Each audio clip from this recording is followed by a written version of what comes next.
Hey everybody, and welcome to week 9 of this course. We are now about halfway through the material, and we are going to be spending the next, 9 or so weeks that we have together, basically focusing in on the period of U.S. history from about 1828 up through about 1877. So there's a lot going on in the United States during this period. A lot of shifts in politics, economics. A lot of sectionalism is going to transpire during these next few lectures, particularly over issues of westward expansion and slavery. And even as we'll see this week, there's definitely going to be some issues with respects to Native Americans and Mexicans and the desire to stretch the United States from sea to shining sea. And so we're going to begin this process off by looking at the presidency of Andrew Jackson. In many ways, the election of Andrew Jackson in 1828 is kind of a watershed moment in American political history. In some respects, it is a break with the continuity, and that the election of 1828 has been regarded by some historians as kind of the first modern election. Many of the things that you see used today, such as opinion polls and mass media campaigns and smear campaigns and what have you, were heavily used during the election of 1828.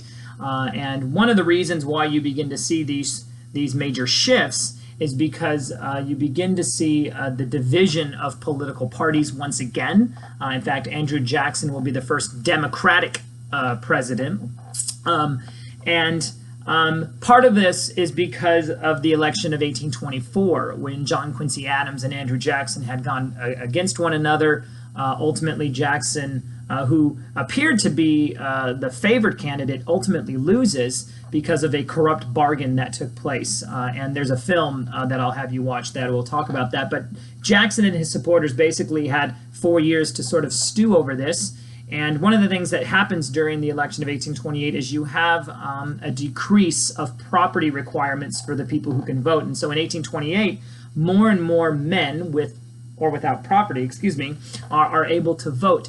And Andrew Jackson tends to appeal more to the common man. So we're going to be looking at his presidency. That election, we'll be looking at the Trail of Tears and the Indian Removal Act. We'll look at the nullification crisis. There's a whole range of things that go on. And then we'll also begin to identify and define manifest destiny, this idea that there was a providential destiny, that God had ordained the United States to stretch from sea to shining sea, and the land that was or is now the United States would be seen by many folks, including men like John C. Fremont and Thomas Hart Benton, among others, as basically being part of the United States. So that's what we got. Of course, there's discussion boards this week, and make sure that you get that up and uploaded by 11:59 p.m. on the stated due dates. Otherwise, that's pretty much what we got. So, as always, I will ask that you go in peace, be warm and filled. May the force be with you. Live long and prosper. May the odds forever be in your favor. Have a blessed week, guys.